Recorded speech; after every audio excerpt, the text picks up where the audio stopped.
시작하기 전에 잠깐 먼저 기도하고 시작하도록 하겠습니다.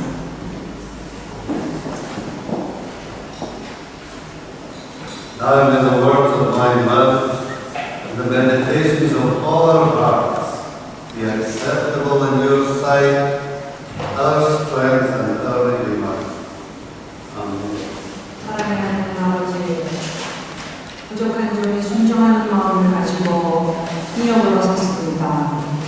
하나님, 저를 감춰주시고 저의 입을 주장하시사 하나님의 말씀만이 살아서 역사하는 귀한 시간이 되게 하시옵소서.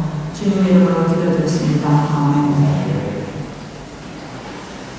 The Gospel reading for today contains one of the most baffling stories Jesus told.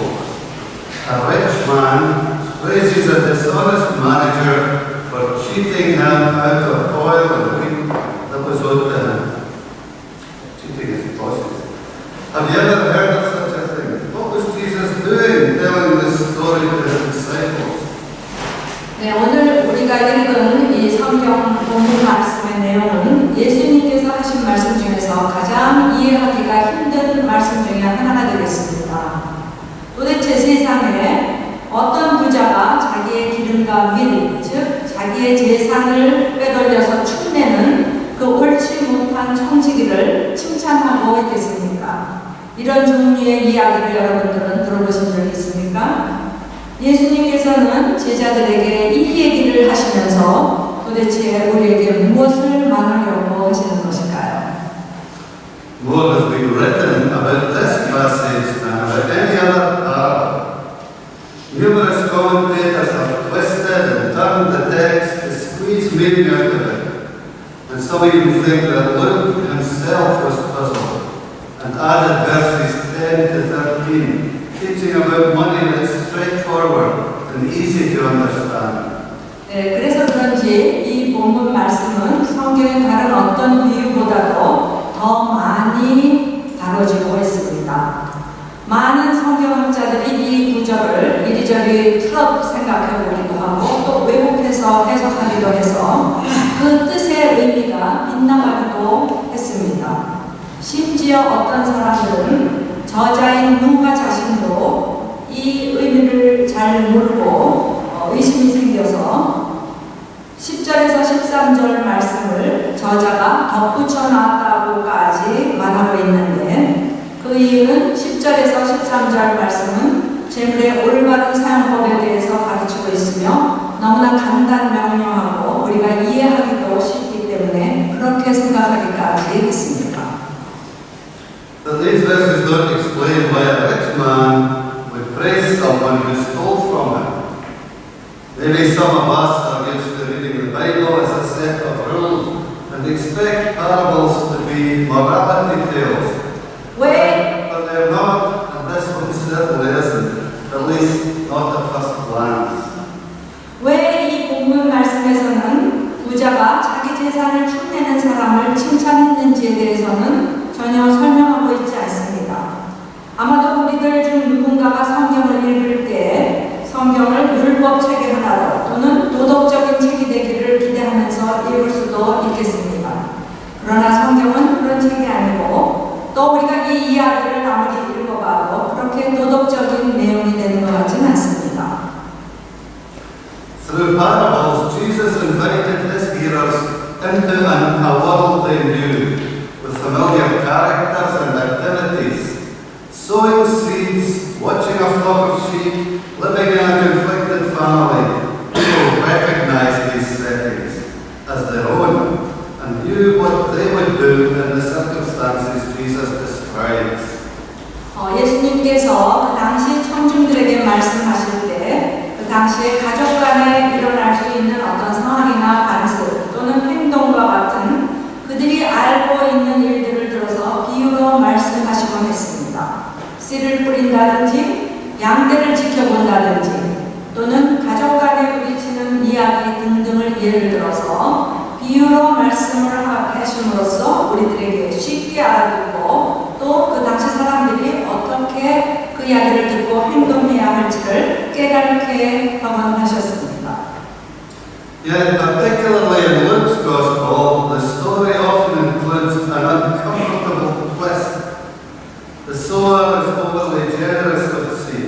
shepherd is negligent of the 99. The Father forgives more readily than humans would imagine. Jesus pulls back the veil of our ordinary lives and reveals a divine possibility and gives us a glimpse of God. 그러나 특별히 누가복음에 나오는 비유는 우리가 봤을 때 가끔 오해할 수 있는 내용이 나오곤 합니다. 예를 들어서 우리 생각에는 씨 뿌리는 비유에서 볼 때 농부가 너무 부주의하게 함부로 씨를 뿌려서 가시밭에도 떨어지고 바위에도 떨어지고 또 길가에도 떨어지고 그런 얘기가 나오죠. 또 양의 비유에서는 잃은 양 한 마리를 찾아 나서기 위해서 99마리의 양을 굉장히 소홀히 취급하지는 않고 있나. 또 탐자의 비유에서는 탐자의 아버지가 우리들이 상상할 수 있는 것보다 더 쉽사리 더 흔쾌히 돌아온 아들을 용서해 주는 것을 볼 수가 있습니다. 그러나 이런 것들은 예수님께서 우리가 생각하는 그 상식의 벽을 무너뜨리고 그 안에서 주님을 받아들일 수 있는 가능성을 재발견하게 해주며 하나님의 빛을 보여주시기를 원하시기 때문에 이렇게 된 것입니다. First hearers of this story would have recognized the absentee landlord as an unpleasant character, and they would understand the fear that grew in the manager's heart when his master came demanding an accounting. The situation is urgent, serious consequences. What am I to do? He asked.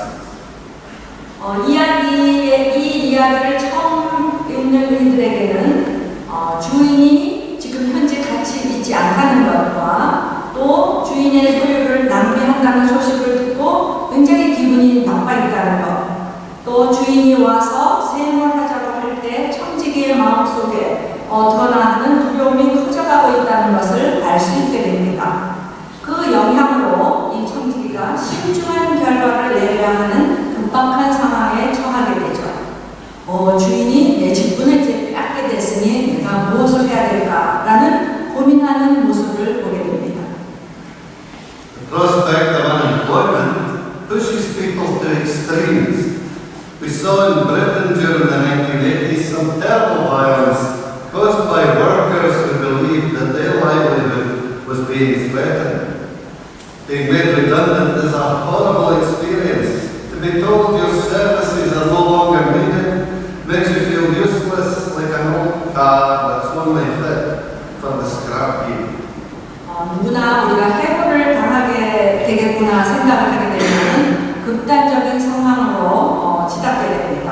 1980년대에 영국에서 노동자들이 일으켰던 심각한 폭동을 아직도 기억하고 있습니다.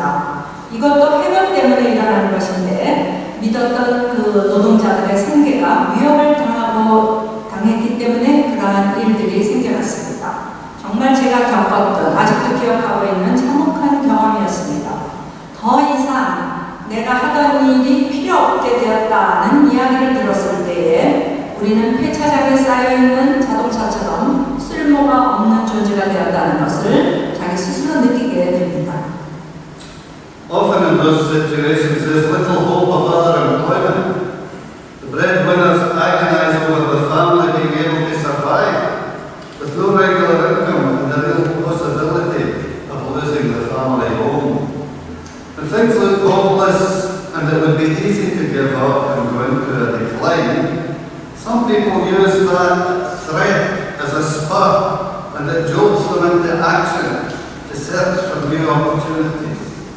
네, 가끔씩 해고당할 상황에 처하게 되면은 다른 직장에 가면 되지 뭐 하는 희망은 거의 없어지게 됩니다. 소위 말해서 하루 벌어 하루 먹고 사는 사람들은 정규 수입이 없어지게 되면은 우리 가족들이 살아남아 있을 수 있을까? 또는 가족이 사는 집은 없어지지 않을까 하는 그런 근심과 걱정에 쌓이게 됩니다. 사람들은 희망이 없어 보일 때 포기하게 되고 사기가 저하하게 되죠. 그러나 어떤 사람들의 경우는 자극을 주려고 해고했다고 협박을 해서 새로운 기회를 찾아 나서기도 하는 적이 있긴 있습니다. Jesus told a story about a man who was staring unemployment in the face. He was equivalent to a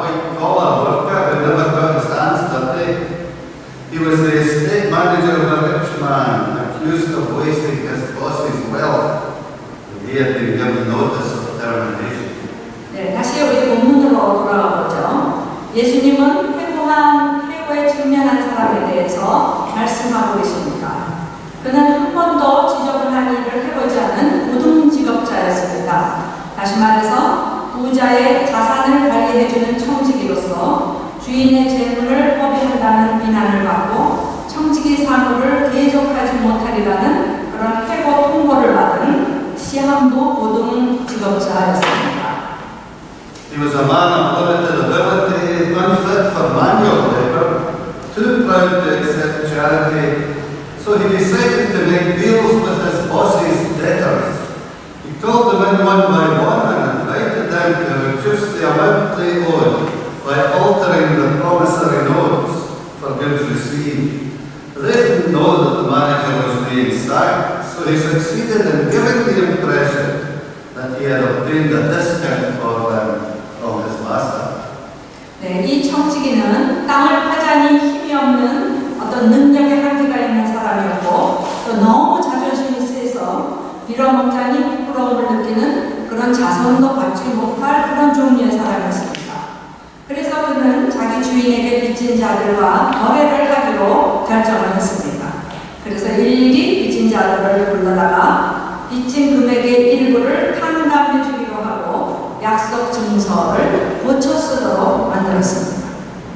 당연히 빚진 자들은 청지기가 해고 통보를 받은 상태라는 것을 몰랐고 오히려 이 청지기가 마치 주인의 허락을 받아서 그들의 빚을 탕감해 준다는 그런 인상을 받게 만들었습니다. He called them in one by one, so each would think they were being given special treatment, a special favour from him. Thus, when he was put out of work, they would be honoured bound to return the favours. 청지기는 일일이 낱낱이 그 사람들을 하나하나 불렀기 때문에 그들은 특별 대우를 받았다고 생각하실 수 있었습니다. 그래서 직무에서 쫓겨났을 때 그 사람들한테서 호의를 대갚아 받을 수 있다고 그렇게까지 생각을 했습니다. When the master saw the accounts, he understood the situation immediately, right away. He would have realised that if he insisted on reclaiming the cancelled loans, he would lose standing in the business community. He had been cleverly manipulated into a corner by his employee, and he admired the shrewdness of the dishonest manager and praised him. You wonder if he was smiling at himself at the gall of the man. 네, 주인이 장부를 나중에 들여다봤겠죠. 주인이 장부를 본 순간에 어떤 일이 일어났는지 금방 눈치를 챘습니다. 그러나 만약 주인이 탕감해준 빚을 다시 돌려달라고 고집을 부렸다면 자신이 비즈니스 세계에서는 더 이상 설 자리가 없게 된다는 것을 깨달았을 것입니다. 결국 주인은 청지기가 영리하게 일 처리를 하는 바람에 어쩔 수 없는 상황에 놓이게 된 것입니다. 그래서 주인은 이 옳지 못한 청지기가 아주 교묘하게 재치 있게 일 처리를 한 것을 보고 그를 칭찬했던 것입니다. 아마도 청지기의 뻔뻔스러움을 보고 주인이 스스로 자기 자신을 보고 미소를 짓지 않았을까요? Many people are troubled by this parable because Jesus didn't openly condemn the man's dishonesty. And it's sometimes assumed that the master represents God and God is commending the steward for his shrewdness. That this is not the case. Luke has Jesus pointing out that worldly people without faith, are better at dealing with their own kind than those who have received God's light. 네, 많은 사람들이 이 구절을 보면서 왜 예수님께서 이 청지기의 비정직함에 대해서 공개적으로 비난을 하지 않았는지 이상하게 생각하고 또 고민도 하게 됩니다. 가끔씩 여기서 주인은 하나님을 나타내고 하나님은 교묘하게 재치를 부린 이 청지기를 칭찬하는 것으로 가정하기도 합니다. 그러나 그렇지 않습니다. 그 이유를 본다면 저자 누가에 의하면 예수님이 여기서 지적하고 싶은 것은 자기 자녀를 챙기는 데에는 믿음이 없는 사람들이 하나님의 빛을 받은 사람보다 더 거래에 능하다는 것을 말하고 싶어 합니다. disciples are not called to be cunning and shrewd in dealing with the world's businessmen.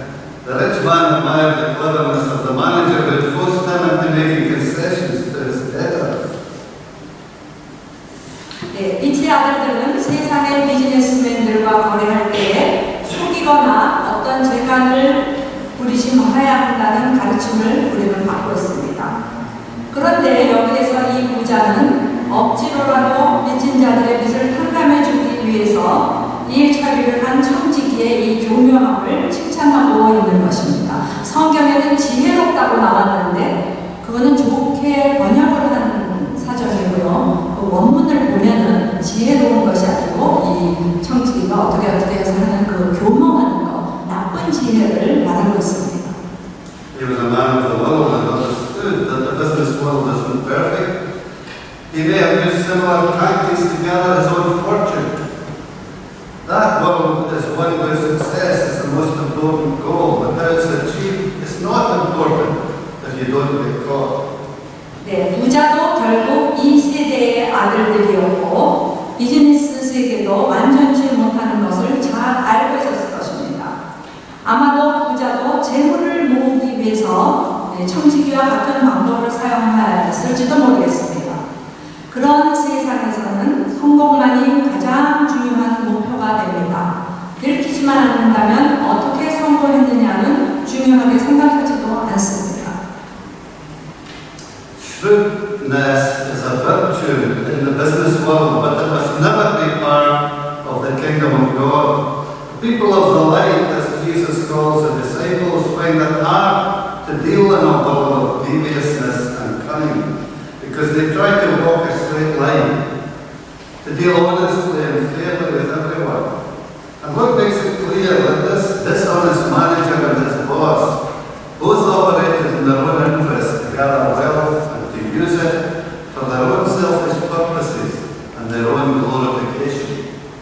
네, 이렇게 교묘한 재치를 부린다는 것. 아까 제가 말씀드렸습니다. 성경에서는 지혜롭다고 말씀드렸는데 이것이 나쁜 지혜를 말합니다. 교묘하게 재치를 부린다는 것은 비즈니스 세계에서는 하나의 덕이 될 수 있겠지만 하나님 나라에서는 절대로 그럴 수 없습니다.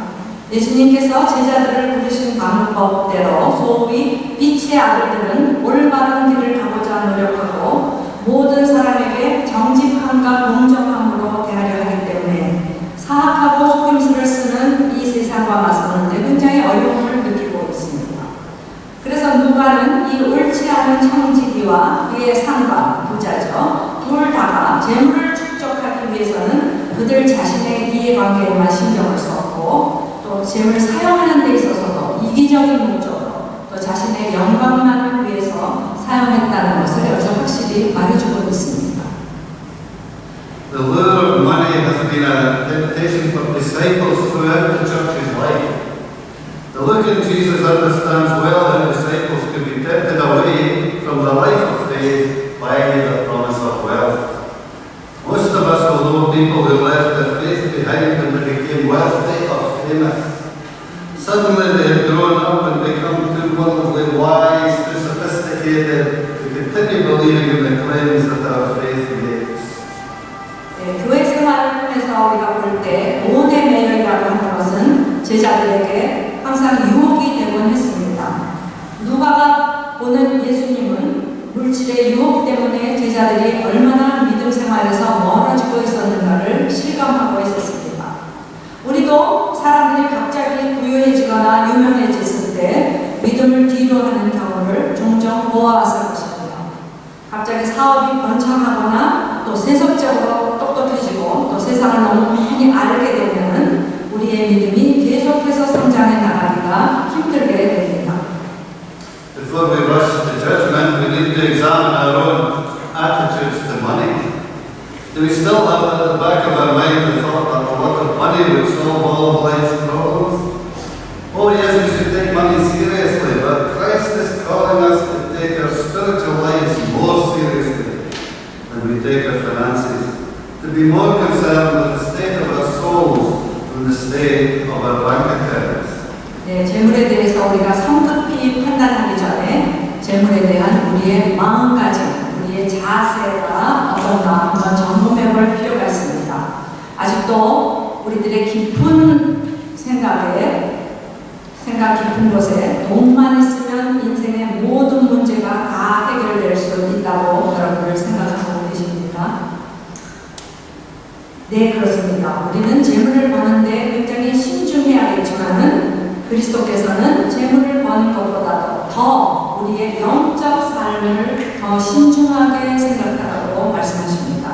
즉 우리의 은행 잔고의 상태보다 우리 영혼의 상태가 어떤가 더 신경을 쓰라는 말이 되겠습니다. As servants in God's kingdom, we've taught to put the needs of others ahead of our natural inclination to accumulate wealth. The disciples were not told to shun money or to withdraw from the world and have nothing to do with money. Rather, when money is available, it should be used as a resource to help people in need, to advance the kingdom of God. 네, 우리는 하나님의 나라의 청지기로서 인간의 자연적인 성향인 물질에 대한 어떤 추구보다는 다른 사람들의 요구에, 다른 사람들의 필요에 더 민감하라는 가르침을 계속 받아왔습니다. 이것은 제자들에게 재물을 피하라는 말이 아닙니다. 세상을 포기하지 말고 재물로는 모든 것이 다 해결될 수 있는 것이 아니라는 것을 말하려고 하는 것입니다. 오히려 남을 도와주는데 또 하나님의 나라를 확장시키는 데는 재물이 원천이 되고 또 유용하게 사용되어야겠죠. There's a perception around that only money donated to the church by members and well-wishers of good character can be used to help others. But that's not what today's lesson implies. If the church receives money from dubious sources, it can and should be used to help where there is a genuine need. We know that some of the most impressive churches in Europe were erected using funds from suspicious workers. Yet they stand as important and busy worship centres where God is praised and the gospel is regularly preached. 네, 보통 우리가 알고 있기로는 교회가 남을 돕는 데에는 교인들이 낸 돈과 좋은 뜻을 가진 사람들이 교회에 기부한 재물만으로 남을 돕는 데 사용해야 한다고 생각하지만 오늘의 비유의 말씀을 보면은 그런 의미가 아닙니다. 그렇지가 않습니다. 9절에 불의한 재물로 친구를 사귀라는 말씀이 있습니다. 만약 교회가 출처가 불분명한 재물, 즉 불의의 재물을 받는다고 해도 그 재물이 순수한 요구가 있는 곳에 돕는데 사용될 수도 있고 또 사용되어져야만 한다는 것입니다. 우리는 유럽에 있는 제일 영향력 있는 몇몇 교회의 건물이 의심받는 그 기관의 돈으로 세워졌다는 것을 알고 있습니다. 그러나 아직도 그 교회에서는 하나님이 찬양을 받으시고 또 복음이 규칙적으로 전파되는 중요한 교회로 항상 바쁜 예배처로 사용되고 있습니다. Once Jesus tells the disciples to use possessions to help people and to show the world by life and example that the church holds faith and obedience to God in a much higher regard than wealth. The spiritual life, the inner life, filled with God's gift is much more rewarding, more lasting and desirable than all the wealth in the world. And when possessions are gone and life is over, there will be a welcome for the faithful into the heavenly kingdom of God. 네, 누가복음에 나오는 이 예수님은 제자들에게 말씀하시기를 남을 돕기 위해서 자기 소유물을 사용해라. 또 교회는 재물보다는 믿음과 하나님에 대한 순종에 더 높은 가치를 두는 곳이라는 것을 제자들의 삶을 통해서 보여주어야 한다고 말씀합니다. 하나님의 선물로 가득 찬 이 영적인 삶, 또 우리의 내면적인 삶은 세상의 모든 어떤 재물보다도 더 주목받아야 되고 더 가치가 있어서 오래 가야 되고 또 우리가 가진 재물이 없어지고 또 인생이 끝났을 때에 그런 우리의 믿음 생활 때문에 하나님께서 하나님의 나라, 즉 천국으로 우리를 영접하게 될 것이라는 것입니다. Integrity and honesty are essential Christian virtues. Scrupulous honesty in the smallest detail is a requirement in money matters, because if we prepare to cheat on a small scale, we'll do it on a large scale. But if you're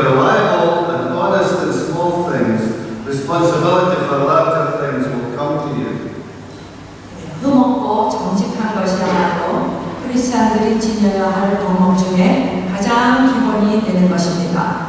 지극히 작은 것에 우리가 양심적으로 정직한 것으로 생활을 한다면 이러한 것들은 물질 세계에서도 요구되어지는 것입니다.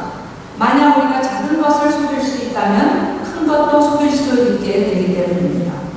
여러분들이 만약 작은 일에도 믿을 만하고 정직하다면 여러분들에게 큰 일들도 맡겨질 수가 있습니다. How this world needs to witness honesty and integrity in politics and business and in church life. We are called to impress in the world that honesty pervades the church and proves to observers that we are as honest as we can possibly be. 네, 그러면 어떻게 정치계와 사업계 또 이 교회 생활에서 정직함과 완전함이 요구될 수 있을까요? 우리는 교회는 정직하다라는 것을 세상에 증거하도록 부름을 받은 사람들입니다.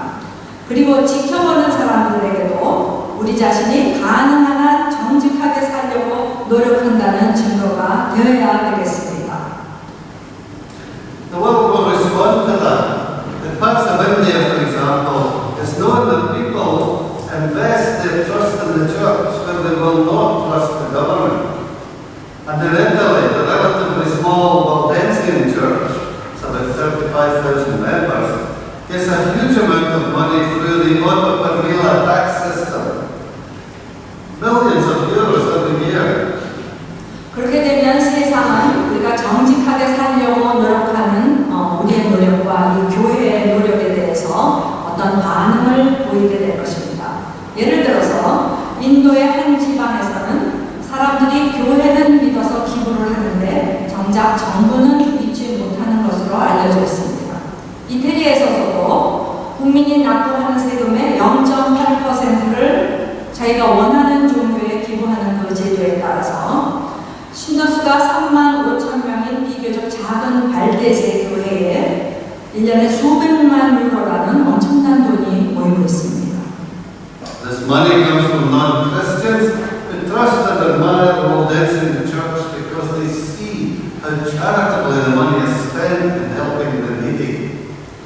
네, 이 돈은 물론 발데세 교단 교우들도 기부하겠지만 대부분이 발데세 교단을 믿고 칭찬하는 그 non-크리스천 불신자들에게서부터도 기부됩니다.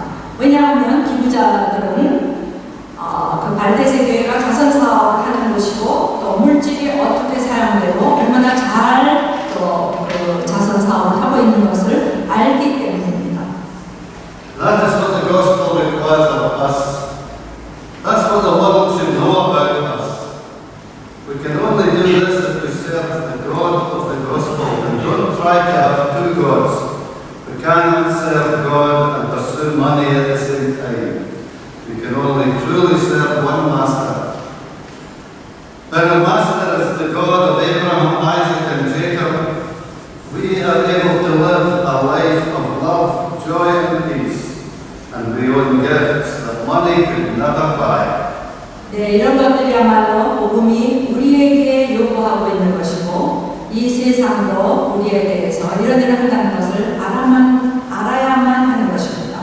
우리가 단지 할 수 있는 것은 만약 우리가 복음에 나오는 하나님을 섬긴다면 두 개의 하나님을 섬기려 해서는 안 된다는 것입니다.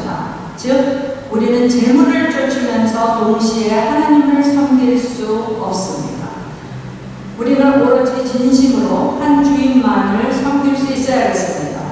우리가 섬기는 주인이 아브라함과 이삭과 야곱의 하나님이라면 재물로는 절대 살 수 없는 믿음 가진 자들만이 지닐 수 있는 하나님이 주신 선물, 즉 사랑이 가득한 삶, 기쁨이 넘치는 삶,